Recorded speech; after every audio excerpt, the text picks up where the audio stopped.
اتنا ہے کہ اس کی بتی جو ہے وہ ایک چھنگلی کے برابر ہوتی ہے اور تقریباً ایسا دیا ہوتا ہے موٹی بتی والا، اس میں مٹی کا تیل پڑتا ہے اور اس کی روشنی کا آپ اندازہ کر سکتے ہیں کہ کتنی کی روشنی ہوگی۔ تو جب وہ، کیونکہ میں پھر رات کو بھی گیا، ایسی میری لگن لگی ہوئی تھی کہ یہ کیسے ہوتا ہے، تو جب وہ جلا دیا جاتا ہے اور جہازوں کو سگنل ملنے لگتا ہے کہ اس قریب سے نہ گزرنا، یہ چٹانی راستہ ہے تو خطرہ ہے انسانی جان کا بھی اور مال کا بھی اور جہاز کا بھی، تو وہ دیا کیروسین آئل کا چھوٹا سا دیا جس کے ارد گرد وہ گھوم رہا ہے روشنیوں کی پٹیوں والا پنجر، وہ دیا 25 میل ریڈیس میں اپنی روشنی پھینکتا ہے، 25 میل تک جاتی ہے اس کی روشنی، وہ صرف ان شیشوں کی بدولت جو ریفلیکٹ کرتے ہیں اور اس کی روشنی کو بڑھاوا دیتے ہیں اور وہ روشنی دور دور تک جاتی ہے۔ جب میں اسے دیکھ چکا اور آج کا وقت آیا اور میں سوچ رہا تھا اور ولایت والوں نے اعلان کر دیا کہ آئندہ صدی جو ہے یہ انفارمیشن کی صدی ہوگی اور آئی ٹی سے انفارمیشن ٹیکنالوجی کی ہوگی، اب علم جو ہے یہ ایسے پھیلے گا، تو بہت ساری باتیں ایک ایک کر کے میرے ذہن میں سے گزرتی رہیں کہ یہ روشنی علم کی کہاں سے کہاں تک پہنچے گی اور کیسے پہنچے گی، میرے سامنے آ گیا۔ تو میرا چونکہ اسٹڈی زیادہ میں کہیں پہنچ تو نہیں سکا، ریلیجن کی ہوتی ہے کہ ریلیجن کیسے ٹریول کر کے ایک فاصلہ طے کر کے پیدل چلتا ہوا کہاں تک پہنچ جاتا ہے، یہ مجھ پہ راز ابھی تک کھلا نہیں۔ جو لوگ آسان ہیں، میرے بچے ہیں نوجوان، وہ کہتے ہیں جی تلواریں مار مار کے دوسروں کو فنا کر دیتے ہیں اور اپنا ریلیجن سکھا دیتے ہیں، مسلمانوں نے سب کے گاٹے اتارے اور ان کو اسلام سکھا دیا چاہیے۔ تو یہ تو بات قابل قبول عقل مانتی نہیں ہے کہ جب بندے ہی مار دیے تو پھر آپ نے وہ دین کا، یہ کیسے پہنچ جاتا ہے یہ نہیں سمجھا۔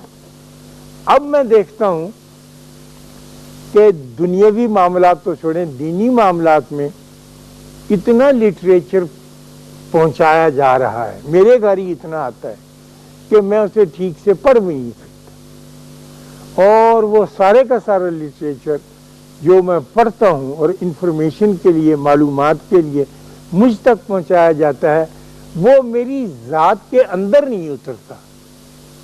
علم تو ہے اور پہنچایا بھی جا رہا ہے اور دور دور تک پہنچایا جا رہا ہے، لیکن وہ اترتا نہیں۔ اللہ کہتا ہے کہ نماز پڑھو اور روزے رکھو مہینے کے، پھر شہر رمضان کے، اور نیک عمل کرو۔ تو میں تو پھنس جاتا ہوں کی جگہ آ کے کہ میں نے جب نماز پڑھ لی، روزہ رکھ لیا، کیا وہ نیک عمل نہیں؟ یہ اللہ نے تیسری کیٹیگری کیوں بنائی تھی، نیک عمل کرو؟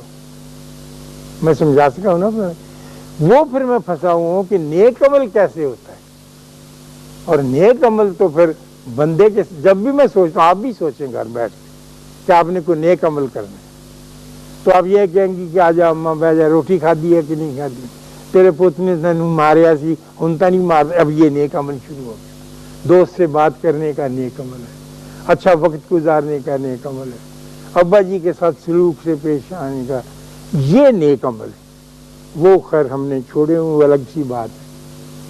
تو یہ جو سارا لٹریچر، ساری کتابیں، سارا کچھ مجھے پہنچایا جا رہا ہے، یہ میرے اندر نہیں اترتا۔ میں ایک اچھا آدمی بننے کی آرزو سچ مچ رکھتا ہوں، اللہ گواہ ہے، لیکن یہ سارا کچھ پڑھ چکنے کے بعد، سارا کچھ سن چکنے کے بعد، ٹی وی کا پروگرام دیکھنے کے بعد اور زاویہ دیکھنے کے بعد میں وہیں کا وہیں رکا ہوا ہوں۔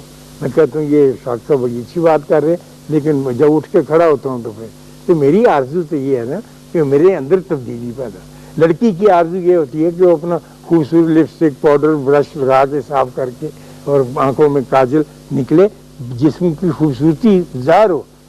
پھر ساتھ ہی انسان کی یہ آرزو کہ اندر کی بھی خوبصورتی ظاہر ہو، ایک اندر کا بھی حسن ہے، اندر کا بھی میک اپ ہے۔ بسم اللہ، باہر کا میک اپ ضرور کیا جائے، اچھا لگتا ہے، حکم بھی ہے کہ صاف ستھرے رہو، خوبصورت۔ اللہ جمال ہے اور جمال کو پسند کرتا ہے، اللہ حسن کو پسند کرتا ہے، تو یہ اس کی مہربانی ہے، اس نے اجازت دے رکھی.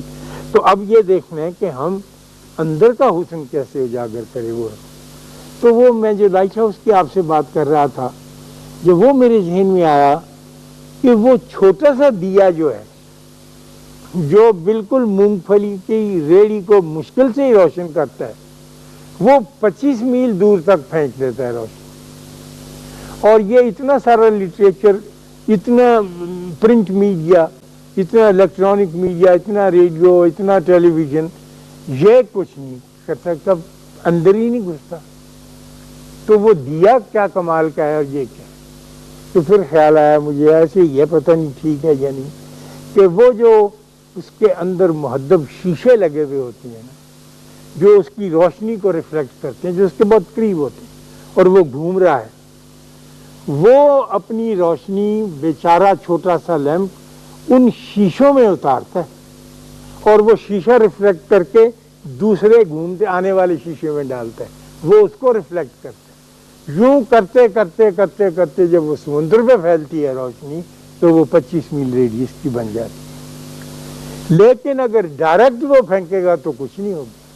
تو جب تک بندے کا علم بندے کو عطا نہیں ہوگا، اور بندہ نہیں اس سے سیکھے گا، اور نمونہ نہیں بنے گا، اس وقت تک نہیں ہوگا. مجھ سے میرے بچے کہ ابو دادا یہ تو مسلمان بڑے لڑاکا تھے، تلوار لیتے تھے، وہ کرتے. میں نے کہا اچھا تمہاری بات مانتے. پھر مجھے خیال آیا یا اللہ، یہ سنکیانگ جو ہے چین میں، جہاں ایک چھوٹا سا رستہ جس کو اب سلک روٹ کہتے ہیں، اس کے اوپر اونٹ پر سوار ہو کر ایک آدمی چلا جا رہا ہے. دیکھو اگر کبھی آپ گئے ہوں تو وہ پہاڑ دیکھ کے لرز اٹھیں، اور نیچے خوفناک بہتا ہوا دریا، اور وہ چلا جا رہا ہے ایک اکیلا چھوٹا دیا، وہ مونگ پھلی کی ریڑھی والا دیا، اور سنکیانگ میں پہنچ جاتا ہے. اب اس کا نہ تو لٹریچر چھپا ہوا ساتھ ہے، نہ وہ بولی جانتا ہے ان کی، نہ وہ ایک دوسرے کے ساتھ کمیونیکیٹ، بہ گیا جا کے. تو وہ جو سنکیانگ کے اس زمانے کے بدھسٹ تھے، کنفیوشس تھے، وہ کہتے ہیں یار یہ کمال کا بندہ ہے، اٹھ کے ادھر چلا جاتا ہے، پھر یہ کھڑا ہو جاتا ہے، کانوں کو ہاتھ لگاتا ہے، تو وہ اس سے اپنی بولی میں اشارے میں پوچھتے تو کیا کرتا ہے، اور تو اتنا اچھا کیوں ہے. جیسے یہاں گائیاں چرانے والے بندے داتا صاحب آ کر بیٹھ گئے غزنی سے، تو دریا تھا، وہ دریا کے کنارے اوپر بیٹھے تھے گائیاں چرانے والے جو ہندو تھے،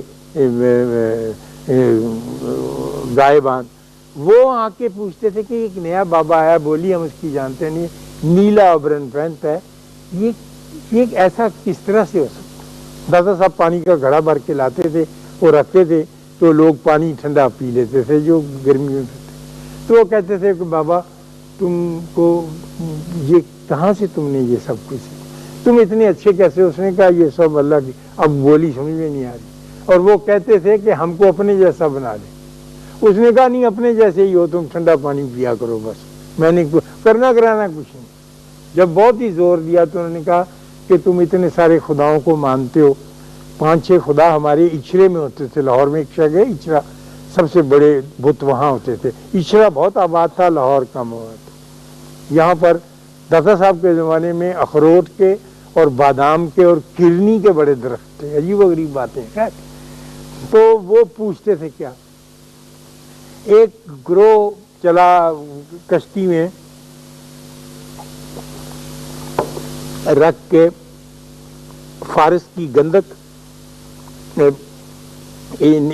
اپنا سیلون کا، سنگل دیپ کا گرم مسالہ، ہندوستان کا ڈھاکہ کپڑا وغیرہ اس زمانے کی بات ہے، یہ چیزیں لے کے 5-6 ارب تاجر، وہ کشتی رانی کے بہت ماہر تھے، چلتے چلتے چلتے چلتے ایک عجیب و غریب جزیرے میں پہنچے جس کا انہیں نام بھی نہیں آتا تھا. تو وہ جا کے ساحل کے اوپر اپنی چیزیں پھیلا دیں کہ بیچیں گے. تو لوگ آئے خریدنے کے لیے، عورتیں مرد دیکھنے کے لیے، کھلونے، شیشے کا سامان. شیشہ انہوں نے دیکھا نہیں تھا، تو وہ شیشے کا سامان دیکھ بہت حیران. تو قیمت ان سے پوچھیں، جو بھی طے ہوئی، وہ بندہ بیٹھا تھا وہ بتاتا تھا انگلیوں کے ہاتھ کے اشارے سے. انہوں نے پوچھا کہ یہ کون سی جگہ، انہوں نے کہا اس کا نام انڈونیشیا. تو انہوں نے کہا کہ ہم تو ادھر آ گئے کشتی میں. تو وہ چیزیں خریدتے رہے کرتے رہے. سودا کرتے ہوئے انہوں نے کہا کہ اس کے پیسے کم کر، اس نے کہا میں پیسے کم نہیں کر سکتا، اس لیے کہ یہ مال میرا نہیں ہے، یہ میرے مالکوں کا مال ہے، میں ان کا ملازم، میں غلام ہوں۔ وہ کہنے لگے کہ وہ کہاں ہے؟ کہنے لگا وہ گئے ہوئے ہیں۔ اس نے کہا کہاں گئے ہوئے ہیں؟ کہنے لگے وہ میرے لیے کھانا لینے گئے ہوئے ہیں۔ تو انہوں نے دیکھا 5-6 ارب سروں پہ پتیلے اٹھائے ہوئے روٹیاں نوکر کے لیے لا رہے ہیں وہاں۔ اس نے کہا یہ تم کون لوگ ہو، نوکر کے لیے کوئی کھانا لاتا ہے؟ ان سے پوچھا زور لگا کے، زبان کے لفظ جوڑ جاڑ کے۔ اس نے کہا ہاں یہ ملازم ہے، لیکن ہمارے اللہ کا حکم ہے کہ ہمیں اس کی ویسے ہی خیال رکھنا ہے، ویسے ہی کپڑے دینے، ویسے ہی روٹی۔ تو انہوں نے کہا کہ ہم تو یہ تمہارے والا مزاج قبول ایسے ہو سکتا ہے؟ وہاں بھی تو غلام تھے نا، وہاں بھی دکھی لوگ تھے۔ انہوں نے کہا ایسے ہی ہوتا ہے۔ چنانچہ انڈونیشیا میں کوئی لڑاکا بندہ، ایک بھی تلوار والا یا تیر کمان والا مسلمان نہیں ہے، اور وہ سارے کا سارا مسلمان ہے۔ ہم سے بڑا ملک ہے اور بڑا تعداد میں مسلمان جو ہے، کوئی لڑائی وہاں کبھی نہیں۔ سنکیانگ میں کوئی لڑائی کبھی وہاں نہیں۔ ہمارے جو بادشاہ فرض کی یہاں کے لڑے بھی، انہوں نے لوگوں کو اسلام قبول کرنے سے روکا۔ اکبر نے کہا کہ دین الہی چلا دیتے ہیں، وہ فائدہ ہوگا، میرا بھی ہوگا بادشاہ تو تمہارا بھی ہوگا، یہ انہوں نے نہیں پھیلایا۔ تو یہ روشنی جو ہے، کیا یہ واقعی اسی طرح سے پھیلے گی جس طرح سے ویسٹ والے کہتے ہیں کہ اگر ابلاغ ہو، کھل کے بات کی جائے اور دور دور تک پہنچائی جائے تو دور دور تک پہنچتی، دور دور تک پہنچتی تو ضرور ہے لیکن دلوں میں نہیں اترتی۔ یہ بات جاننا ہم چاہ رہے ہیں۔